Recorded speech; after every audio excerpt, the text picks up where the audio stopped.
Welcome to the Saturday Morning Breakfast Mix, where we highlight the highs and lows of a particular Saturday morning cartoon and maybe some weekday ones that I, as well as many of us, grew up with, and to show why these awesome Saturday morning cartoons made weekends and weekdays just the best, and why seeing them now instantly brings back glorious memories of those carefree childhood days.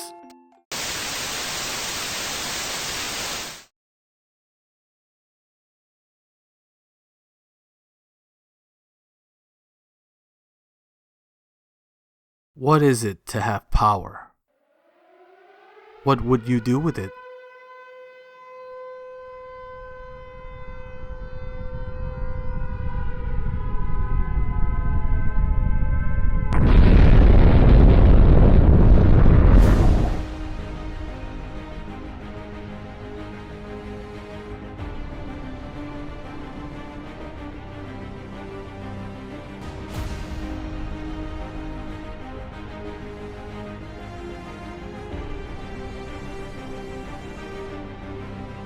In a time where the world was at war, there were many attempts to turn the tide of battle. But what if one of these attempts proves to be too powerful? What if wielding such power comes at the expense of the lives of the innocent, benefiting no one but those with cruel and evil intentions? In the wrong hands, power can fuel destructive ambitions and bring down everything you care for and protect. In the wrong hands, power can corrupt and destroy. But what if this power came in the form of a weapon? A weapon that in its inception was meant only for destruction and chaos.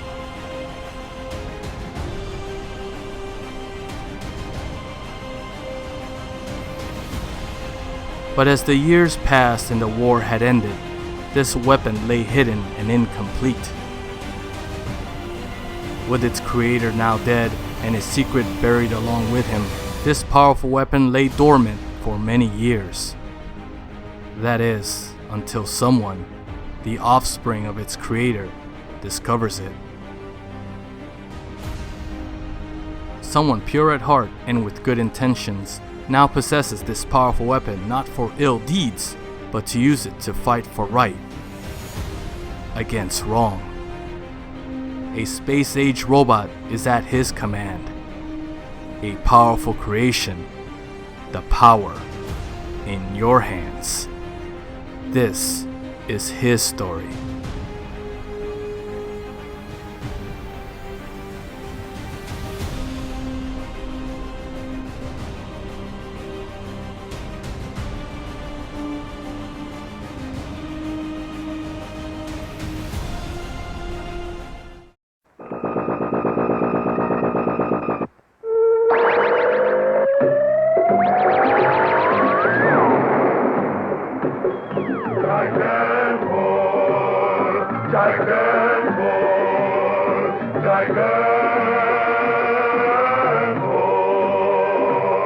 Gigantor, the space-age robot, is at your command. Gigantor, the space-age robot, his power is in your hand. Bigger than big, taller than tall, quicker than quick, stronger than strong, ready to fight for right against wrong. Gigantor, Gigantor, Gigantor.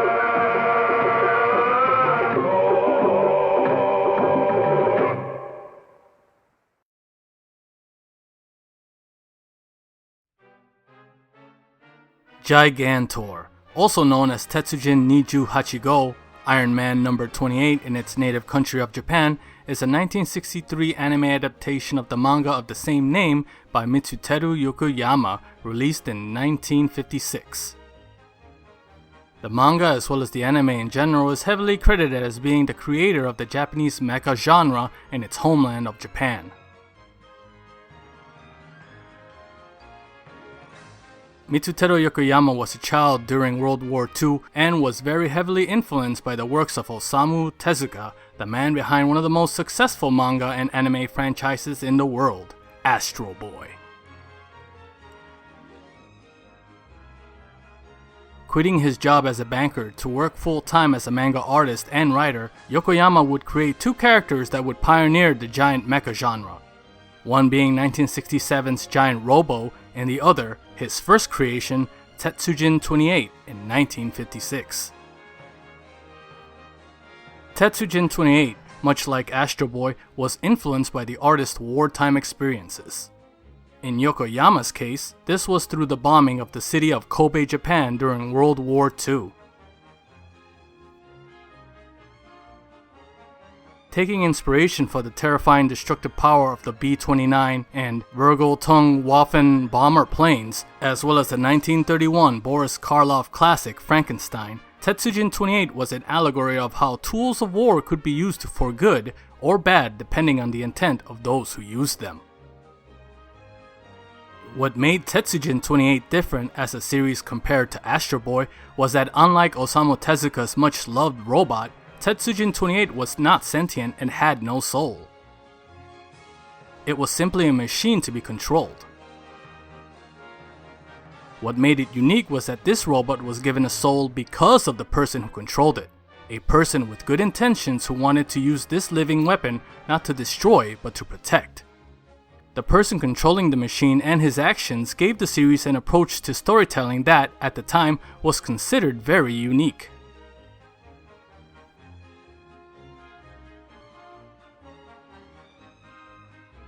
The US adaptation of the series was handled by Fred Ladd, who is considered to be one of the first individuals to introduce Japanese animated cartoons, or anime, to North American audiences with the very well-known and beloved series Tetsuwan Atom, a.k.a. Astro Boy.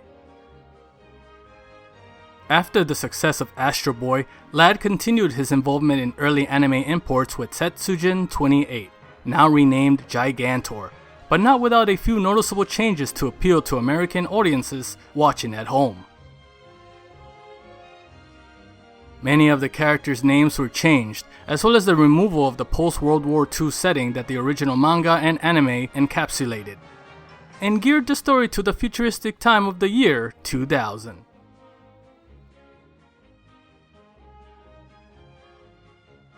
Shotaro Kaneda became Jimmy Sparks, Dr. Shikishima became Dr. Bob Brilliant, Inspector Otsuka became Inspector Ignatz J. Blooper, and Kenji Murasame became Dick Strong. The original story begins in a hospital. Here we see Professor Kaneda surrounded by those that matter to him most: his son Shotaro, his assistant Shikishima, and Inspector Otsuka. With his last few words, Professor Kaneda tells Shotaro that he must be strong in these difficult times and that he will not be alone, for his friends have promised to watch over him. And in saying that, Professor Kaneda passes away, leaving a young Shotaro heartbroken as he embraces his father for the very last time.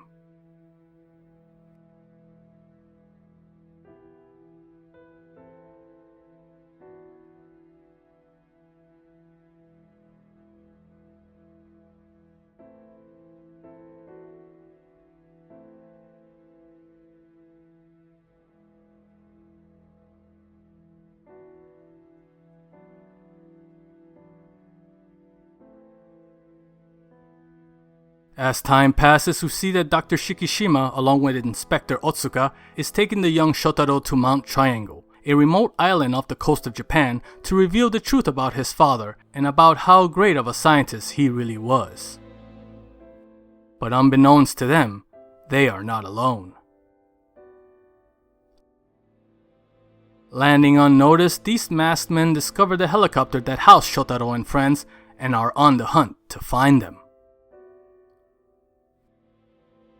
As Shotaro and Inspector Otsuka are given the tour of the lab hidden below Mount Triangle by Dr. Shikishima, it is here that we discover the truth of its purpose. It is here that we discover that during the Great War, both Shikishima and Professor Kaneda were ordered by their government to develop robot soldiers in hopes to turn the tide in their favor. But as time passed and the Great War ended, the lab was shut down and the project abandoned.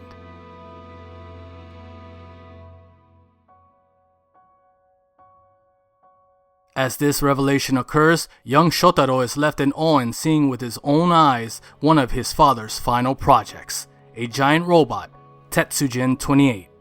Named 28 as he was the only successful creation from the previous 27 failures. As mentioned before, since the war had ended, there was no need to fully complete the Tetsujin robot, leaving the massive creation incomplete as it only required a radio controller to command it. The decision to not create the radio controller came as a result of Professor Kanada's fears of this powerful creation falling into the wrong hands. Sadly, this was not to be, as a masked individual in a white hood had emerged from the shadows with a gun in hand, commanding Shikishima to create the radio controller.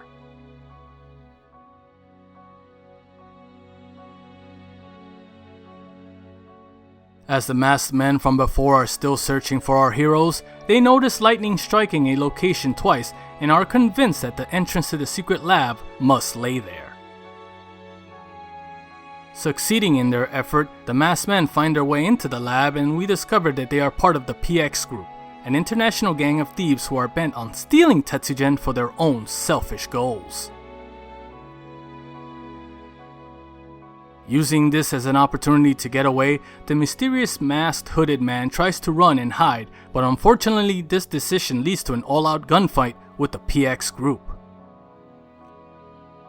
As the secret lab is surrounded by gunfire, the hooded man takes control of a nearby robot, number 27, and uses it to attack his would-be assailants.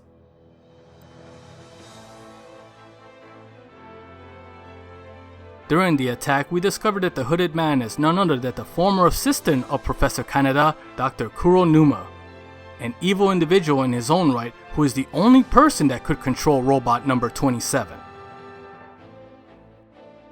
As the PX group battle against Robot 27, they are left with no other option but to resurrect Tetsujin 28 in hopes of saving their lives.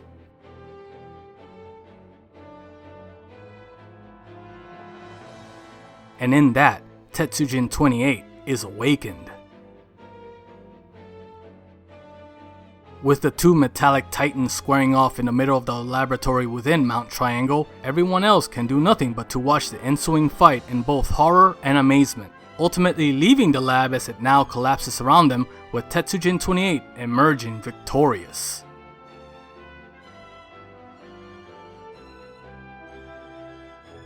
Narrowly escaping the wrath of Tetsujin, the PX group find a new ally in Dr. Kuronuma and are quick to return to their secret base. As Tetsujin is seen approaching the nearby city, Shotaro commands Inspector Otsuka to alert the police and military in hopes of stopping whatever may come their way. As the military and police attack the approaching Tetsujin, we see that their efforts are useless as the giant robot leaves nothing but destruction in its path.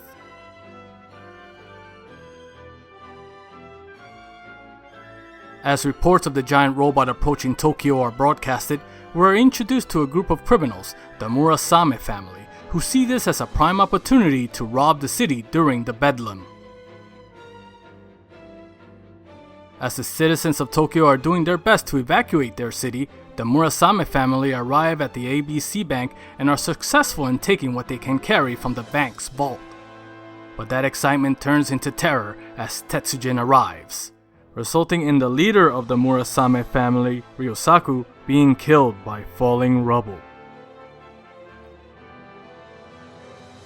As Tetsujin leaves the bank totally demolished, we see that the remaining members of the Murasame family grieving over their fallen boss, with one member, Kenji, the boss's younger brother, declaring revenge for his brother's death at the hands of Tetsujin.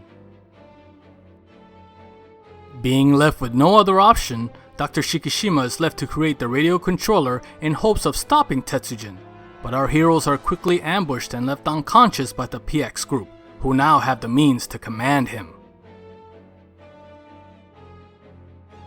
Left with nothing but a license plate number, Shotaro alerts Inspector Otsuka in hopes to tracking the vehicle down and retrieving Tetsujin's radio control from the PX group. With the police now in hot pursuit of the car containing the PX group and the radio controller, it was only a matter of time before Dr. Kuronuma commands the mighty Tetsujin to head to Mount Kaijin and assist in their getaway, with Murasame family members Kenji and Tatsu following not too far behind. As the standoff between the PX group and the police erupts, we see that Tetsujin too has reached the destination. Now wanting the PX group to escape on their submarine along with Tetsujin, Dr. Shikishima instructs Inspector Otsuka to shoot down the radio controller in hopes to turn the tide, and actually succeeds in this task. Unfortunately, this leaves Tetsujin in a paralyzed state and open to an attack by Kenji Murasame. With dynamite in hand and hurling it towards the prone Tetsujin, Kenji Murasame does what many couldn't do and topples the mighty robot off a cliff and towards the vastness of the ocean below. Seeing this as their opportunity to escape, the PX group and Dr. Kuronuma board the awaiting submarine and evade police capture.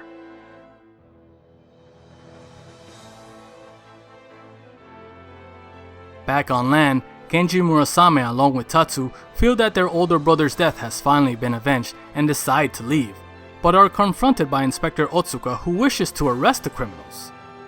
Interestingly enough, Kenji and Tatsu are left free to go when Kenji appeals to the inspector's humanity by revealing the reason for their actions against Tetsujin. Finally gaining the radio control back, both Shotaro and Dr. Shikishima agree to take Tetsujin back to the lab and dismantle the robot. But this task is easier said than done, as the massive robot lays immobile in the bottom of the ocean, totally not responding to any of Shotaro's commands. As time passes, we see a massive team of experienced divers in the middle of preparing to retrieve Tetsujin from the ocean depths. But a looming shadow halts their proceedings. This shadow, the still active number 27.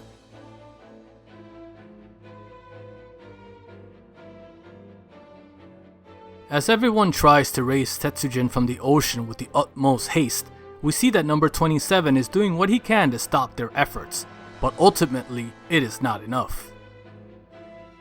Now with no other option, number 27 wreaks havoc throughout the shore, ultimately reaching the downed Tetsujin to unleash his final blow. But again is unsuccessful as a bolt of lightning activates the mighty robot once more. Tetsujin lives again. Now under the full control of Shotaro, Tetsujin fights the opposing number 27 with all his might. As the battle favors the mighty Tetsujin, number 27 has no other option but to evade his encounter and escapes to the ocean below.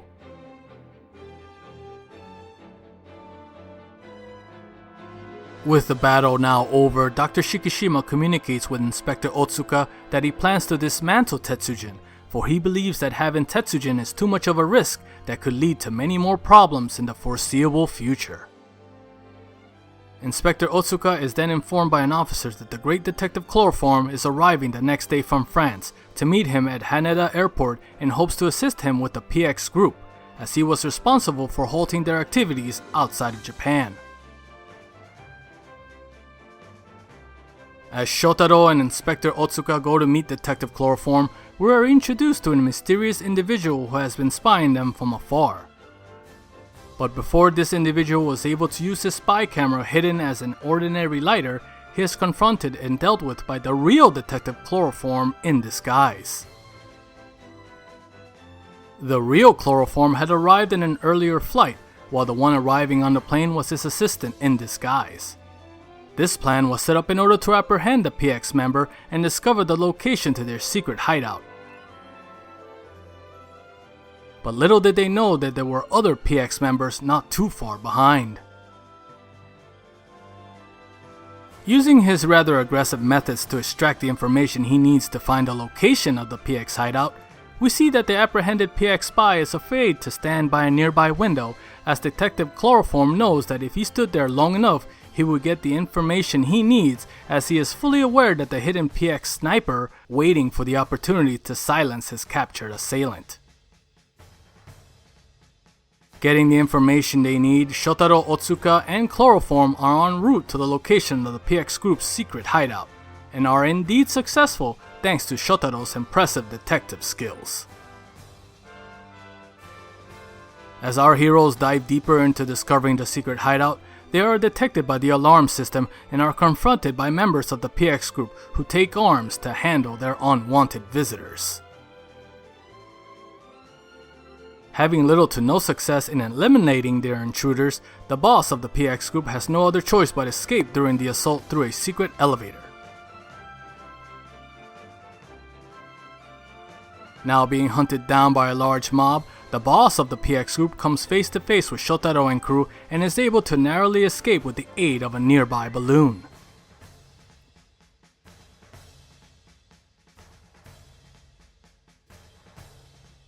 Not wanting to be captured, the boss of the PX Group rids himself of the balloon and is able to commandeer a nearby car. But even in that, Shotaro, Chloroform, and Otsuka are hot on his tail. Reaching another PX base atop a hill, the boss commands his crew to shoot down the approaching helicopter and are indeed successful. But this victory is brief as the boss commands his henchmen to board an already waiting submarine, for he knows that it's only a matter of time before our heroes and police reinforcements return. Arriving back at the abandoned PX base, Shotaro and crew inspect the building, but are soon shocked to discover that it has been rigged with explosives. Managing to escape in time, Shotaro, Chloroform, and Otsuka take comfort in knowing that for the moment, the PX Group's operations will be halted for a while thanks to their efforts. Surprisingly enough, this in fact is indeed proven to be true, as the boss of the PX Group is seen later alerting his henchmen of halting their operations for the time being. Escaping back to their headquarters on his personal jet, the boss of the PX Group is confronted and shot down by a mysterious set of incoming jets, leaving many of those watching with more questions than answers.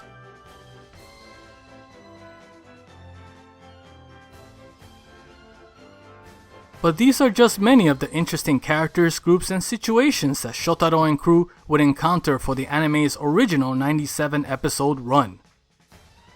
Battling various crime organizations and villains along the way who were always bent on trying to steal or compromise the giant robot in order to fulfill their own selfish deeds was just something that kept those watching glued to their seats with each and every episode.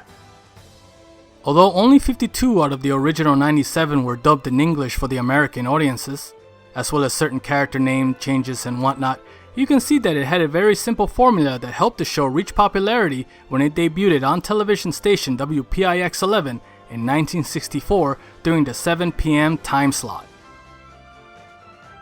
Seeing as a great deal of the episodes were very self-contained, made it fairly easy for anyone to watch it, resulting in Gigantor being one of a small number of Japanese created television shows that had a strong popularity with young viewers throughout its run and still remembered fondly to this day.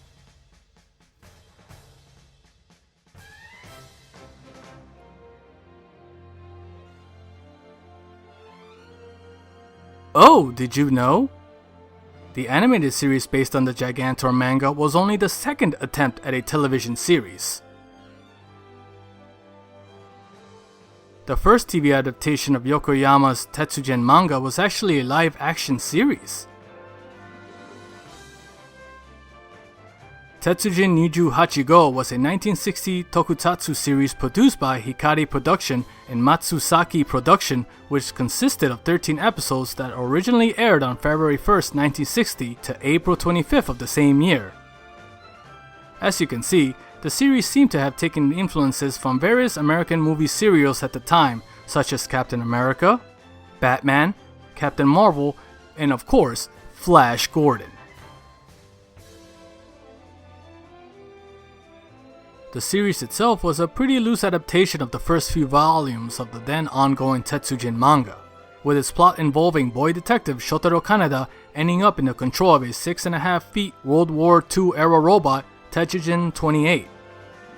Kaneda, alongside his robot, would assist the Japanese Self-Defense Force and Shikishima Heavy Industries in stopping the terror group only known as QX, PX in the original manga, from using robots to terrorize Japan. Although as stated before, the series only lasted 13 episodes. Sadly, however, as of right now, a collection of this series remains incomplete as the 4th and 12th episodes of the show are lost.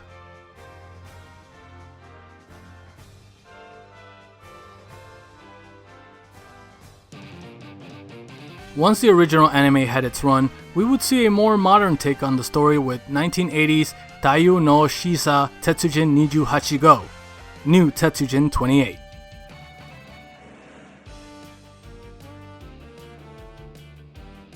Produced by Tokyo Movie Shinsa and only lasting 51 episodes, the series was a modern remake of the original manga that ran in Japan from October 3rd, 1980 to September 25th of the following year.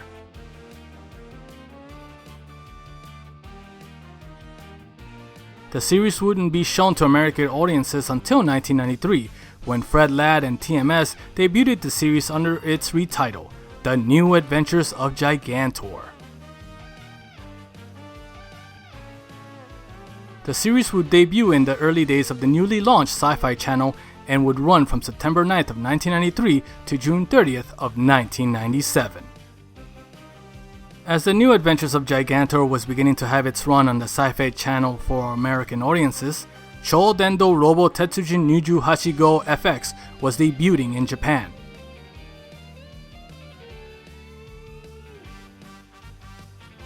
Produced by Tokyo Movie Shinsa, this anime would be a sequel to the original series as it would follow Shotaro's son, Masato, who now controls the new updated version of Tetsujin.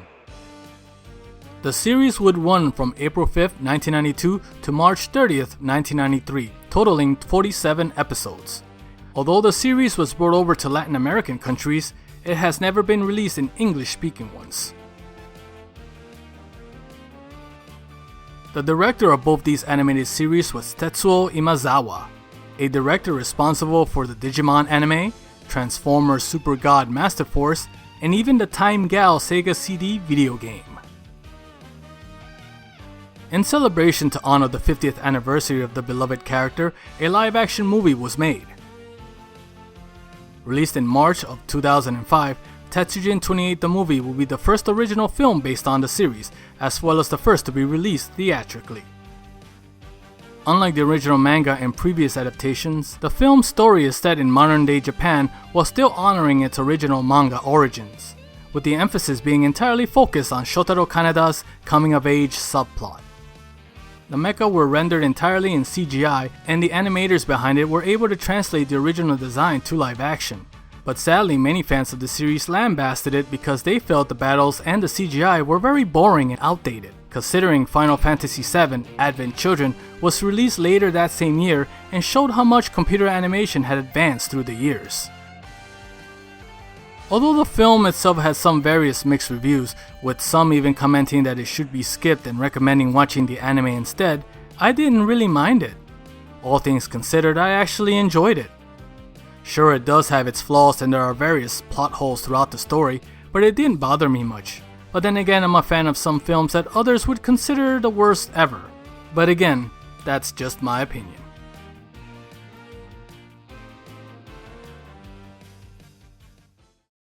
When a natural disaster hits and the community is left in shambles, there is nothing left to do but to rebuild.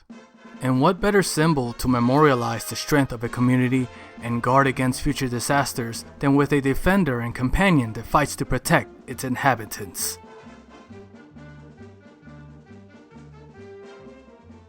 After a disastrous earthquake in 1995, in the homeland of the series creator Mitsuteru Yokoyama, the Kobe Tetsujin project began.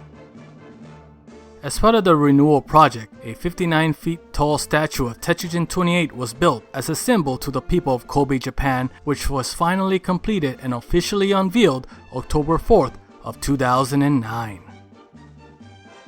Costing about $1.4 million and weighing in around 50 tons, the statue represents strength and hope to those around it, while also encouraging tourism to a place that was economically ruined by the earthquake, bringing in hundreds of visitors and tourists every day.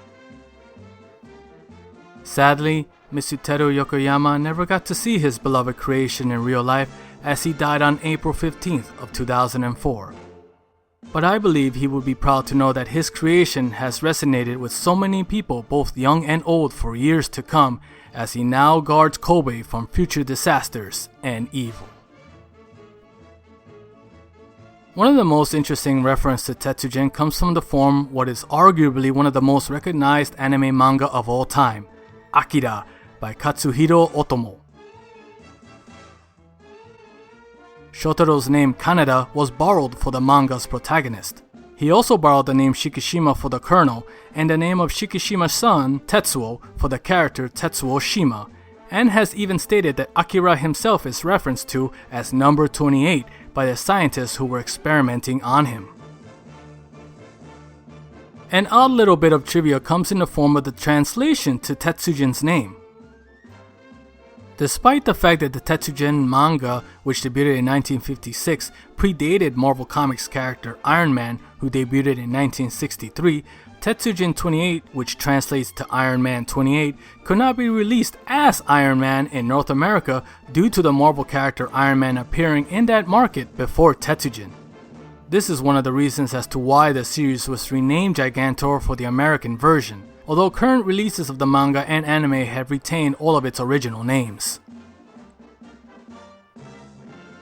In 2010, Mamoru Oshii, a famous Japanese filmmaker, television director, and screenwriter, would make a big announcement about a project that would involve Tetsujin. The director, whose body of work includes the Yurusei Yatsuda television series and 2 films, the Patlabor TV series OVA and films, as well as the landmark animated cyberpunk film Ghost in the Shell, made an announcement in 2010 that his next film will be an adaptation of Mitsutaro Yokoyama's Tetsujin 28 manga. Interestingly enough, the Tetsujin 28 project turned out to be a live-action film called 28.5 Muso no Kyojin, or 28.5 for short. The film itself was not an adaptation of the manga, but a fictional making-of documentary based on an already existing stage play that was written and supervised by Oshii that performed in 2009. The stage play in question, which ran at the Galaxy Theater Tennozu in Osaka, told the story of a boy and his 3-story tall remote control robot known as Tetsujin 28. The show featured various dance sequences and musical numbers that were very entertaining for those who attended, but the most incredible aspect of the show was its main attraction, a 25-foot tall animatronic model of the robot Tetsujin positioned on the center of the stage.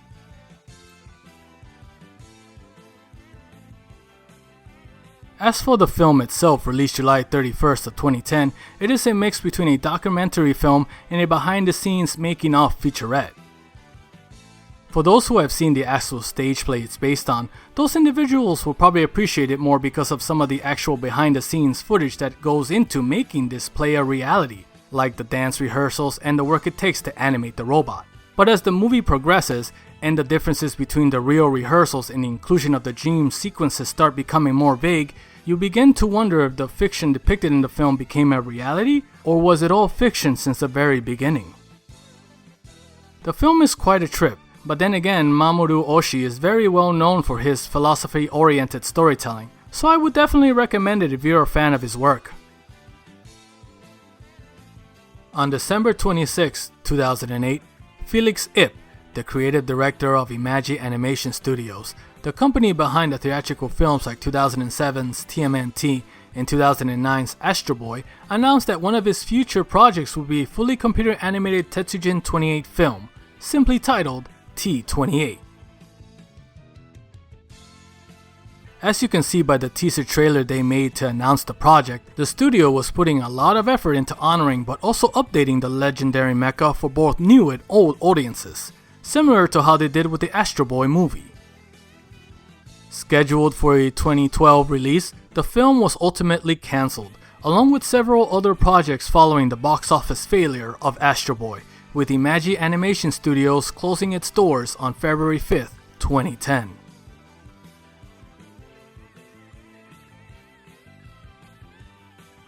One of the most unique takes on the Tetsujin 28 franchise was the 2004 anime remake. The 26-episode series that would air from April 7, 2004 to September 29th of the same year would focus mainly on Shotaro's pursuit to control and fully understand Tetsujin's capabilities, all the while encountering previous creations and scientists from the Tetsujin project. While still based on the original manga, this adaptation took an extremely different route than its previous animated versions. The series was directed by writer-director Yasuhiro Imagawa, whose body of work includes Mobile Fighter G Gundam, Pet Shop of Horrors, Mitsuteru Yokoyama's other project after Tetsujin 28, Giant Robo, and the incredible 1997 Berserk anime television series. The series takes place in the aftermath of World War II, where Japan is in a stage of rebuilding to restore what was lost. As the industry is taking center stage and assisting in Japan's restoration, a hidden shadow of the past is resurrected and causes chaos to its citizens. Project 28. The only successful robot out of the failed 27 of the Tetsujin project, Professor Kanada's Tetsujin 28 was deemed too powerful, and as a result, both creator and its creation were buried until years have passed and Tetsujin 28 had awakened. The massive robot would eventually be piloted by Professor Kanada's son, Shotaro, and it is here throughout the series that we slowly start to discover the hidden secrets of the Tetsujin project. With both his parents dying during the war, the professor's son was raised by the chief of Tokyo Police Inspector Otsuka and by Professor Kanada's assistant, Professor Shikishima, who at first thought that the son had died along with his mother, who was pregnant with Shotaro during the war, but now realizes the heavy burden of the day when the child is old enough to ask about his father and his involvement in the Tetsujin project. This baby. Don't tell me. Yes, his name is Shotaro. No. It is unfortunate what happened to his wife, but at least there's a child. But this means that... This means that...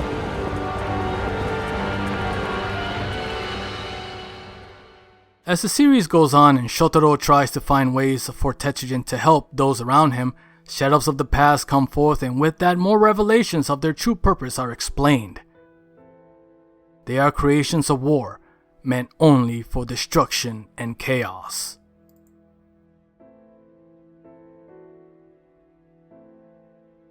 Burdened by his father's questionable legacy, Shotaro does his best to do with what, in all its purposes, is a machine for war.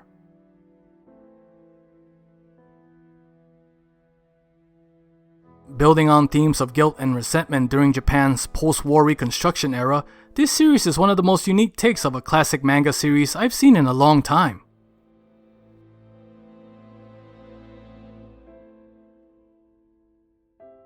The series takes many twists and turns during its 26-episode run, further revealing the nature of the Tetsujin project and Professor Kanada's allegiance. The series as a whole tells a very compelling story from beginning to end, which is why I did not go into full detail of the series as a whole, as I would like to encourage those who are curious to see it for themselves. Finally, to celebrate the 50th anniversary of when it was first made into an anime, Tetsujin 28 Go Gao debuted on Fuji TV in Japan on April 6, 2013 and consisted of 151 episodes, roughly 5 minutes in length, that focus on the protagonist Shotaro Kanada's everyday life instead of focusing on the battle scenes as previous Tetsujin 28 titles have done.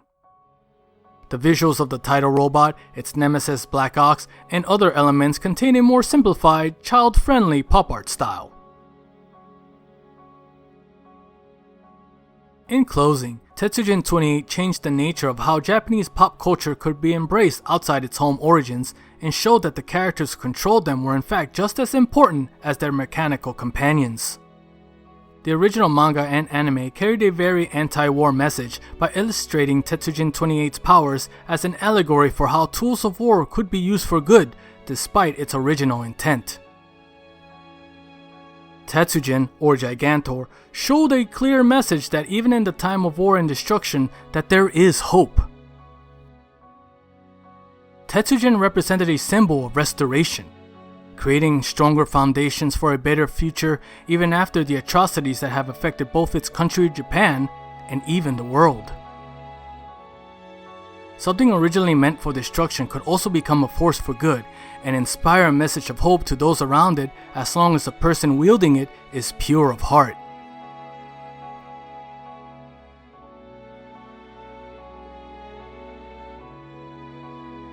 I should also not forget to mention that the fact that this episode of the Saturday Morning Breakfast Mix falls upon the 75th anniversary of the bombing of Hiroshima, Japan. In the face of such a terrible event in history, the true strength in the human spirit shows how strong it can really be. Many manga anime creators who survived firsthand these disastrous events use their talents to tell stories of disaster, heartache, as well as the horrors of war. But in some works, they used their stories, especially during the post-war reconstruction period, to promote one single message: hope. In these stories, they told about heroes with good in their hearts and intentions not just to protect their friends, family, or loved ones, but to use their gifts for a better future, for a better world.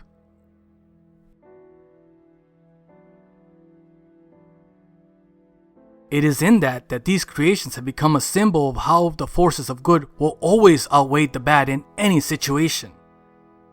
That this symbol instills a message of strength and protection from those who cannot protect themselves, and inspire those around that symbol to be better human beings. I'd like to take this time to recommend Bennett the Sage's Anime Abandoned episode covering the Barefoot Gen film and its sequel on his channel if you want to learn about one manga artist by the name of Keiji Nakazawa, and how he used his talents to tell an incredible story about his own experiences as a Hiroshima survivor. Link will be in the description. If you can move forward.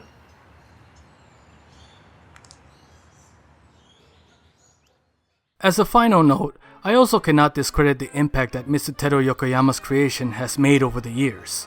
From films like Brad Bird's The Iron Giant, Guillermo del Toro's Pacific Rim, to comics like Frank Miller's Big Guy and Rusty the Boy Robot, these are just some of the more recent works of fiction that were clearly influenced by Tetsujin and the super mecha genre Yokoyama helped popularize all over the world.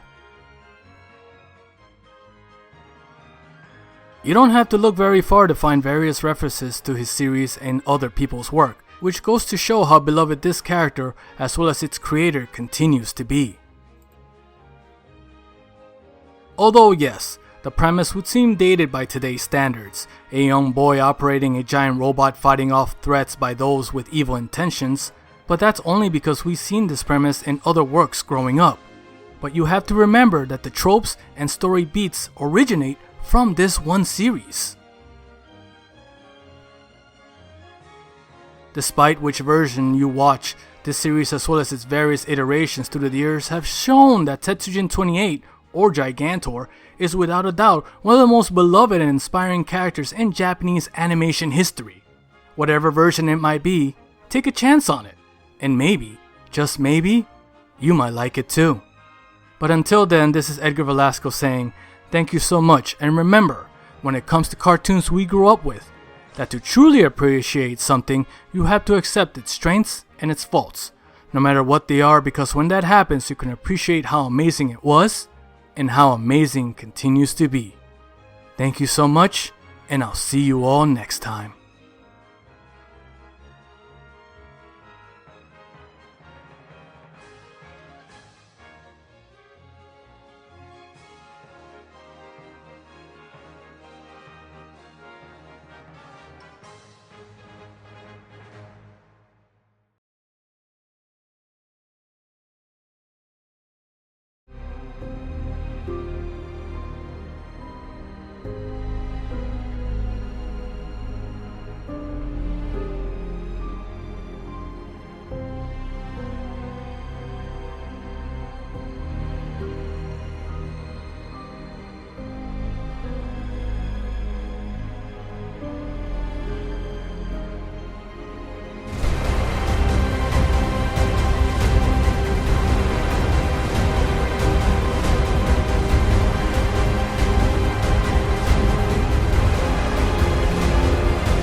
taller than tall, quicker than quick, stronger than strong.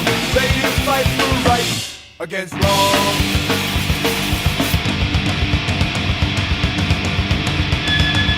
Gigantor, Gigantor, Gigantor, Gigantor, Gigantor, Gigantor.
Gigantor!